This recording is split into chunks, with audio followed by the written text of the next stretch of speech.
Good morning and welcome to April's AMA with Phil Squire. My name is Will. I'm head of sales here at Consalia. This is a great opportunity to ask Phil anything related to sales. This is, I believe, our third AMA now. And yeah, we've had a few questions submitted to us in advance. And so if you're ready, Phil, I can go ahead and ask you the first question. Great. Yeah, ready when you are, Will. So okay. That's fine. Hopefully they should all be relatively straightforward this time. We had a few curveballs last time, but I'll stick to the script. So, Phil, what steps can I take in order to develop a sales academy within my organization to help salespeople grow in their sales roles? Well, I think that the first step is really determining what is the vision for what the sales academy should achieve. From our experience, most organizations who are interested in the notion of setting up academies, they have a desire to formally professionalize their sales force. They tend to use the word professionalize, and they would see that the academy being a conduit for doing that. What would then underpin, how the academy could support the organization is determining what might be the career paths and therefore the development paths that the academy could then support. From people who might be entering the organization through people who might have been in the organization for some time. There would be considerations perhaps given to whether or not the academy is there to fast track high potentials in the process as well. So these are the kind of questions that organizations would be asking of themselves as they start to embark on scoping, what the academy might be.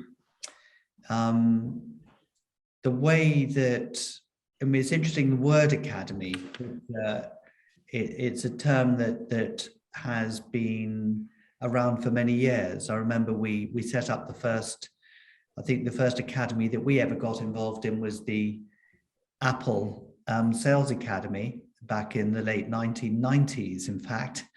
And that was an academy for all of their channel partners. But the word academy, which normally means sort of academic, it stems from academic, is not necessarily seen as being an academic kind of selection of content that could support different career pathways or knowledge areas. But it's a way to formalize the branding of what sales training can do inside the organization. So yeah, the first step is the vision. The second step is deciding on the structures of the sales organization and the potential career pathways that they would have.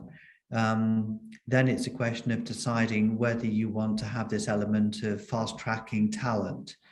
And the extent to which you want to balance academic.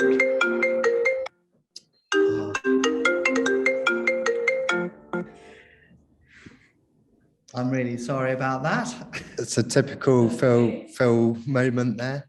Thanks for that. I think you're the only person I know who has their phone on loudspeaker all the time. So that's another Phil Squire trademark, but don't worry, I think we can hear you fine. Okay. I just wanted to pick up on something you said before, which is around professionalizing sales. And I think the notion of professionalizing sales is quite an interesting one.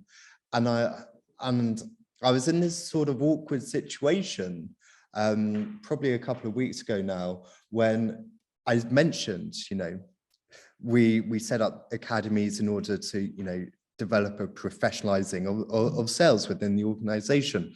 The response I got was, Oh, so are you saying that we're not professional? Mm. And I don't know if you can comment on that, but it slightly took me aback because I understand from Consalia's viewpoint on what we're trying to do, but for those that don't know who we are or what we're about, what do we mean by professionalizing sales? Well, yes, it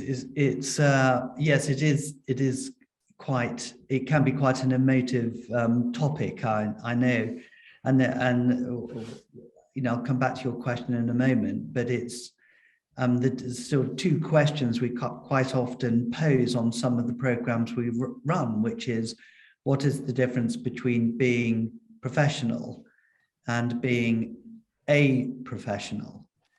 And is it is it possible for a professional to not be professional in the way that they work?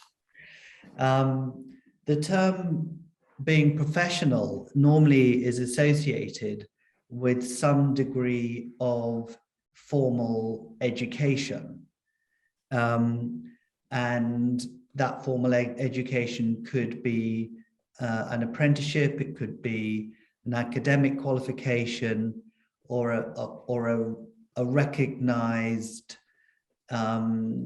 training approach for a given function. So a footballer, for example, would have gone to a football academy, typically, before they enter, professional football play. But that would be hours and hours and hours of training and development.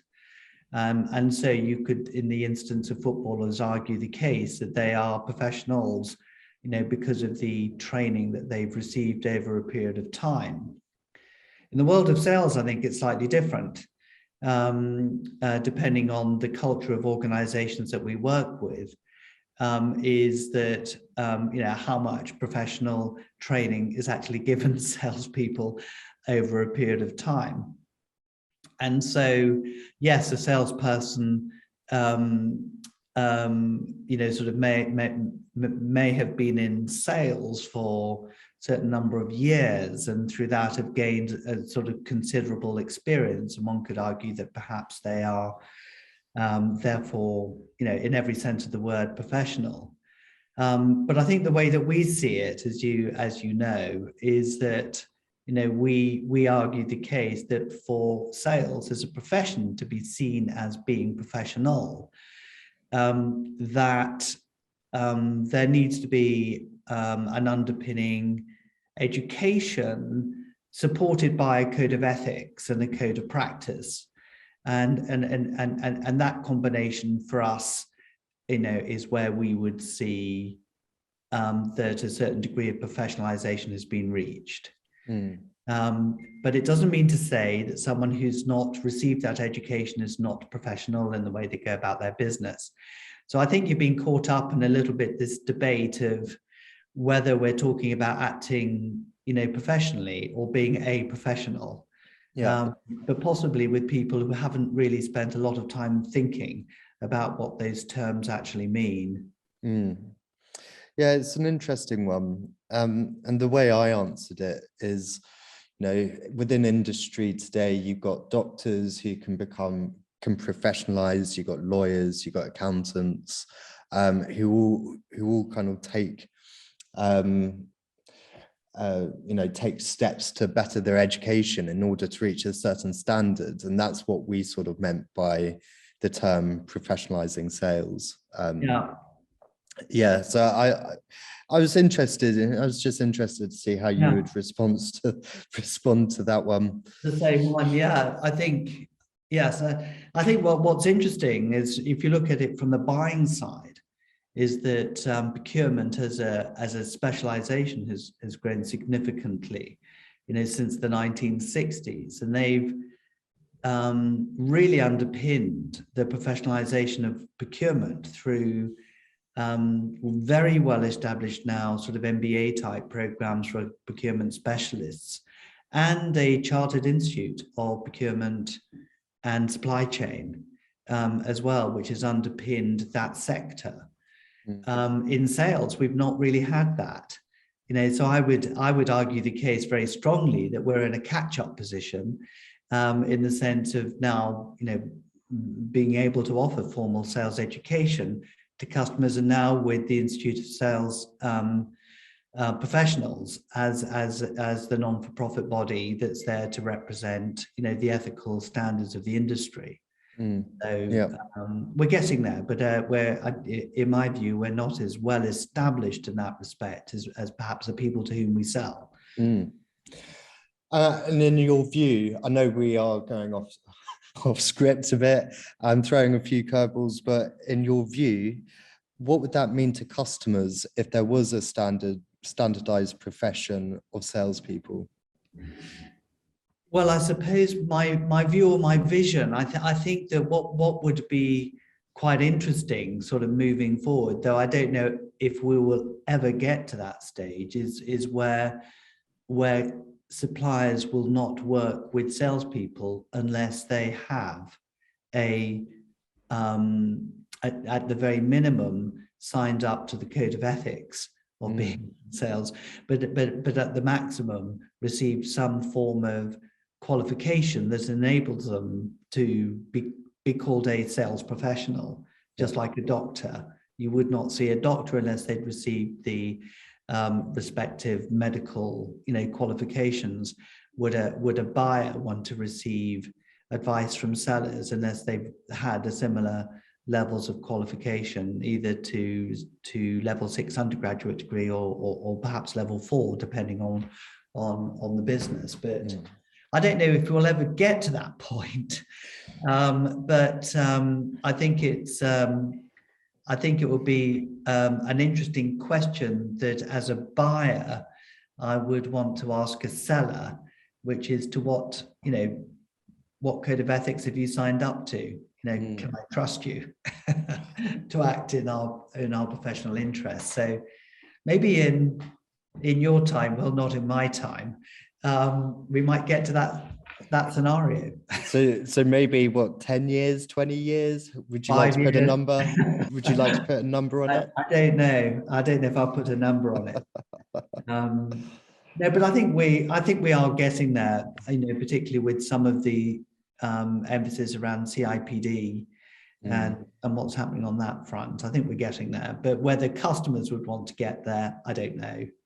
It's an exciting time to work in sales. Yeah, it is. Yeah. Great. Okay. Are you ready for question number 2? I'm not sure. Depends on what the question is. So this has been submitted beforehand, and it is: my organization seems to care only about the tools available to salespeople to help increase sales performance, but I feel like we're missing a step here. What advice would you give to someone who is trying to convince their boss that sales tools are only a fraction of the equation? Gosh, what advice can you give a salesperson? I guess that it would come from some sort of self-analysis around the reasons, the competencies and skills that they feel they need to have in order to perform. And it could be that the organizations for whom they work have a coaching practice, or if they have some sort of assessment process which would give that individual the chance to be able to talk about their relative strengths and weaknesses, or areas that they want to kind of develop in. So that is where I think that I would start. But in the example that has been given by this individual, it's often the case that companies kind of assume that they've covered all the base points by offering the tools and processes and product training, which they sometimes call sales training, thinking that that's job done. It's not. Interestingly, we were involved with the Trailblazer Group in determining the knowledge, skills, and behaviors that are required of salespeople to sell in a B2B environment. And that's freely available. I think it's possibly available on our website as well, Will. But that is a very interesting framework for people to be able to do some sort of self-analysis of where they think some of the gaps are. And I think a conversation using that framework with their managers might actually help maybe spur some, further conversation about where they can go to top up the skills that they need in that respect. So I'm not sure if I've answered the question, but I think so. And for anyone listening to this, we'll put the standard in the link below the description, so you can check out those competencies that Phil has just mentioned. I certainly know from my experience that quite often managers over rely on the tools on their sales people, and it's whether or not you use sales tools as a sort of as a coaching the sale along or as a whipping tool. And so I think it's an interesting sort of it's an interesting sort of question, but I really think that I agree that you need to really understand the why. Why is it that your manager is implementing all these sales tools to drive performance, and is there actually an underlying issue that they need to solve? I mean, there probably is. I mean, if you have a manager that's just reliant on, sort of looking at results and performance and using, it depends really on how we define the word tools, because tools could be various, it could be a sales methodology or a sales framework. It could be sales enablement tools such as, ROI calculators or whatever. I'm not quite sure what we mean by the word tools. It's quite a wide and varied term, isn't it? It could be simply the platform you use to outreach your customers, measuring 10 calls a day, 20 calls a day. So I see. I don't know. Yeah, well, there's an awful lot of sort of information that's really interesting on some of the podcasts that we run, which talk about the difference between sort of leading and lagging indicators. And it could be that there's also a world to explore about what is it that we need to do to create the performance that you need of me, Mr. Manager, and sort of use that then to have a discussion about tools. But really, this is what the manager should be doing. But there's an argument to say that there's no reason why the informed salesperson could not be the coach to the manager. Yeah, interesting thought. Yeah, great. Okay. Well, this kind of is a nice segue into the next question, which is, what is the most underrated skill that sales leaders need to have going into 2022? What is the most underrated skill? Underrated. I don't know if the underrated skill. I think that the world is changing just so quickly. I don't know if the word is underrated or not even considered, sort of attribute. But if you start to look at a typical profile of the competencies required of a great sales manager moving forward, one of the key skills in a world that's changing so much is this attribute that we call critical reflection, which is the ability to think critically about events in the moment, to be able to kind of make sense of the ambiguous world in which we're living. So I think that's one of the key things. I don't know if it's underrated or even not even thought about, and can you teach people the skills of what we call critical reflection? But without reflection, you don't have good judgment, and sales leaders need to have in my view, sort of good judgment about the decisions they're making about the future direction of the workforce. I think a skill that is rated highly, I don't know if it's underrated, is this whole area of emotional intelligence.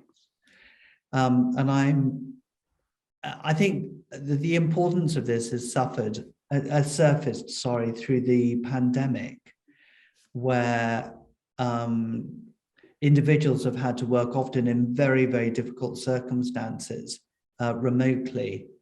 And that sort of pastoral care is something which has become more and more important. I don't know if it's underrated though, so I may not have sort of answered the question, but I certainly think its importance has been raised as a consequence of the pandemic. I think we've got much to learn about the fallout of the pandemic in terms of people's mental well-being and health and so on. I think we have another question coming in from someone on the call here. Yeah, question from Malika. Hello, Dr. Phil. I have a question. What is the nicest way to ask a gatekeeper in a business for an introduction to their director/VP level manager? The nicest way to ask a gatekeeper. I think that the issue is around being relevant. You need to have something that gives a compelling reason for a gatekeeper to make a recommendation, for you to see someone who might be in authority about a particular decision. And that would involve considered research on your part. So if we tick to that box, if the research has been done and one has got a genuine reason for wanting to contact someone, where you think there's a potential need of what your service might be, that's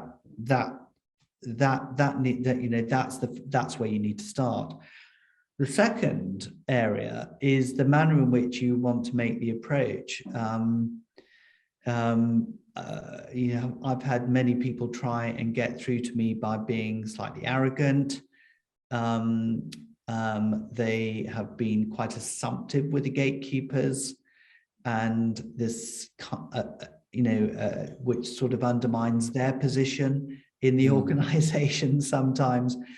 So I think that you can't beat good old-fashioned charm and tact when wanting to get put through to someone. So I think a combination of being relevant and acting with charm, sort of being engaging with the gatekeeper is important.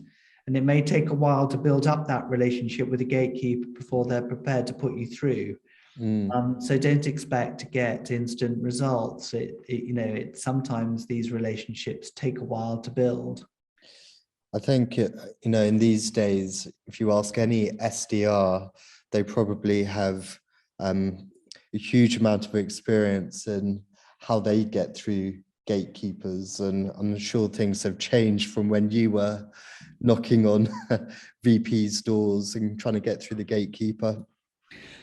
Well, I think what's interesting is that when I first started in sales, I was given a target of each day doing 100 spins of the phone, as we called it, in order to get the required number of appointments eventually. And sometimes you'd end up with no appointments in a day, and in other times you'd get quite a few. With the way that things were being sort of built up.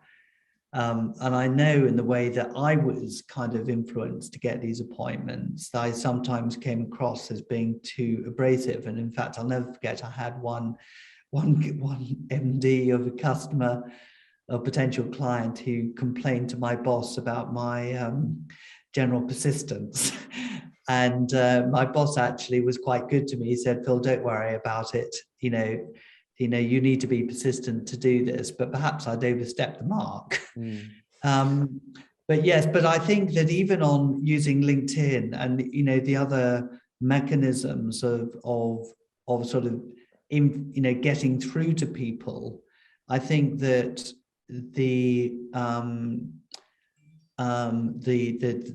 manner in which you start to build personal relationships, which then could move into maybe a business conversation, is possibly similar, in the sense that you need to be relevant, you need to act with charm, you need to try and approach people at a personal level, I think, before you may be able to build that trust, or you're able to get them to sort of recommend you to someone else, perhaps inside the organization. But it's a really critical skill, I think, of salespeople to have. I think in some ways it's the most important skill, because unless you get that conversation going, you don't get a sale at the end of the day. So I've always admired people who have managed that part, the SDRs, as you referred to them, Will. I think that is arguably, that's where it all starts. One of the most important roles in sales is the role of the SDR. Perhaps it's an under-respected and undervalued role in a business. Yeah. You've had SDR roles before. Yeah, and I think, well, I agree with what you've said. I think you need to have resilience. You need to have quite a thick skin. You need to be tenacious in your approach. After all, the gatekeeper, if you act with charm and courteous, and you're courteous to them and all this kind of stuff, not too arrogant, they can actually, you can actually end up having quite a good relationship with them and have some fun in the process as well, trying to get through the gatekeeper. I think and I totally agree, I think it's one of the toughest jobs in sales, and it can be quite demoralizing for these guys who are having to pick up the phone 100 times a day only to be shut down by a gatekeeper. And so I think you just have to keep picking up the phone, keep going, and everything you've said, I would agree with.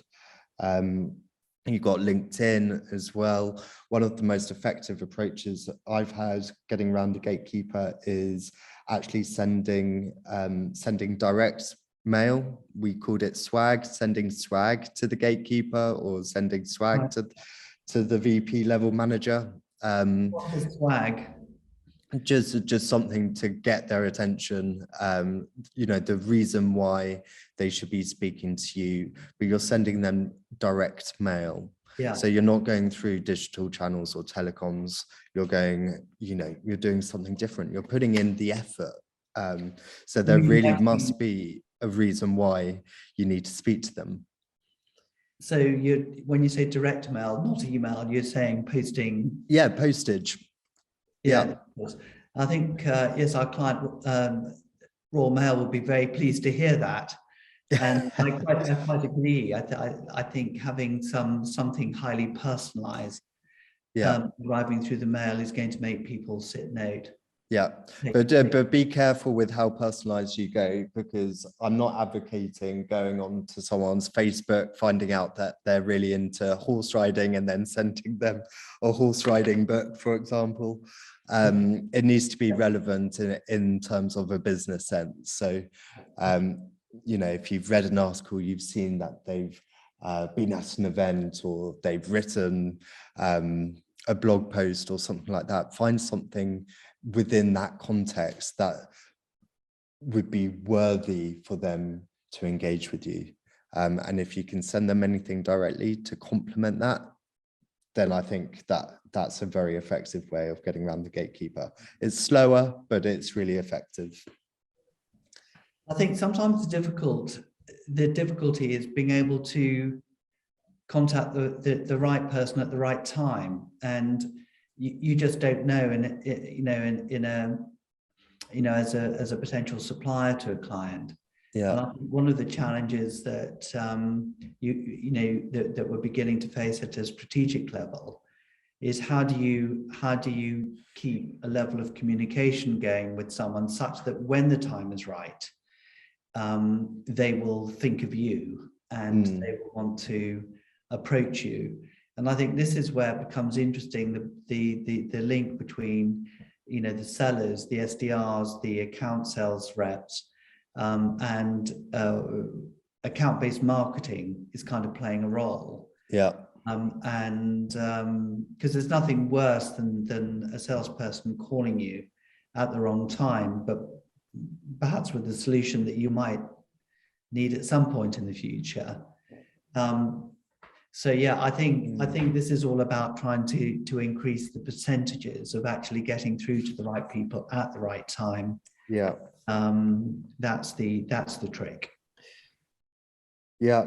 And just last point on that is make sure to keep it relevant to that individual, because I think we've all seen it in our inbox when someone is trying to reach out to you, get through the gatekeeper, but they're offering something that is completely irrelevant to that person.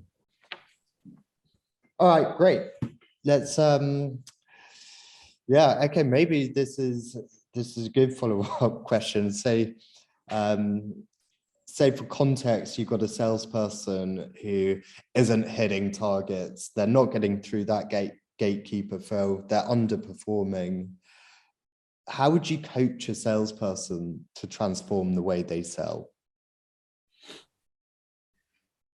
I think a lot of this is actually spending time with them, listening to the conversations that they're having, and I think it's are you having the right conversations with the right people? And if they're not getting through the gatekeepers, there must be it's either a quantitative issue or a qualitative issue. So the coaching would involve you sitting down with individuals, listening to conversations that are taking place, or going out with them on calls and using coaching practice to explore how things could have got better. But it's also about how you could use others who may be more successful in achieving results, to share their ideas and their approaches with others. I think that learning from peers doing a similar thing is a great source of sort of confidence giving and comfort, and perhaps seeing how other people are doing it is a way to maybe learn new techniques and new methods. So I would I would go down that route. I think that because you mentioned the word resilience earlier on, because resilience is something which sort of underpins everything. I think coaching around being resilient is something that may be relevant also for those that are struggling at a point in time to break through. Yeah. But I think, again, we've got some great examples of good coaching practice on the Sales Transformation podcast. I think to direct people to the Paul Devlin podcast, I think that's very inspirational in terms of how they used a coaching approach to transform the performance of teams, and we can learn a huge amount from Paul Devlin now at SUSE in that respect. I think I've got here also the coaching for sales transformation module that you and I have both been on. Yeah. And what resonated with me about this question is the different types of coaching that one can do, from transformational coaching, which is around values and belief systems, to actually skills-based coaching and things like that.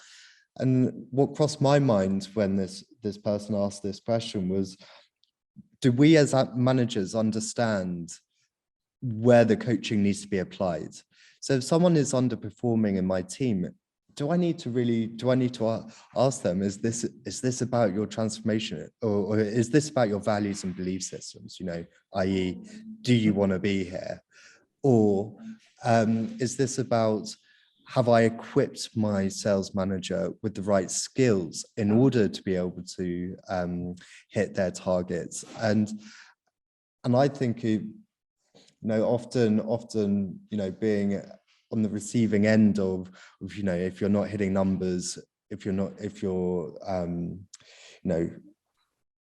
hitting those targets that are being set by your sales manager, as a sales practitioner, we all go through these periods of deep reflection, thinking, well, is it me? What can I do? How can I change?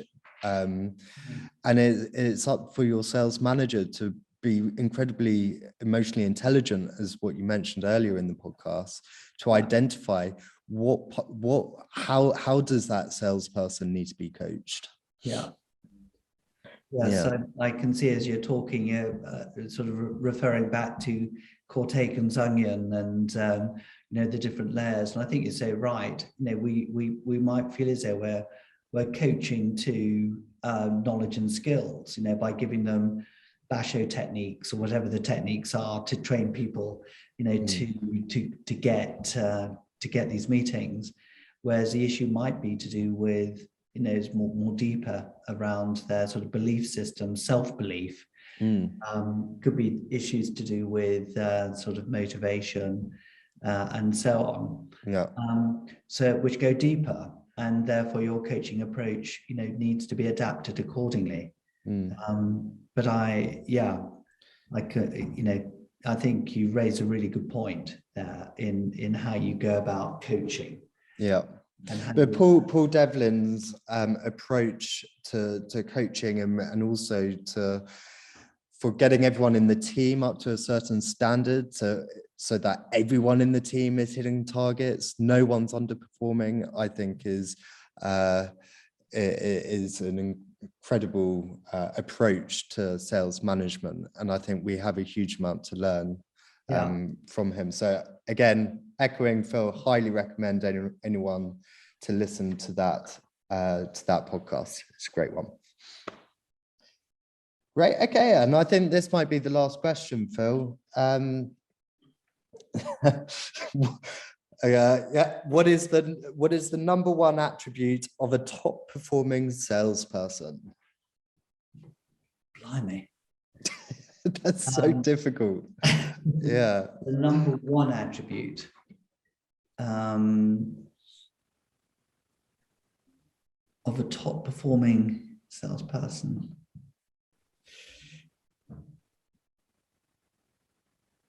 Tactful audacity, probably.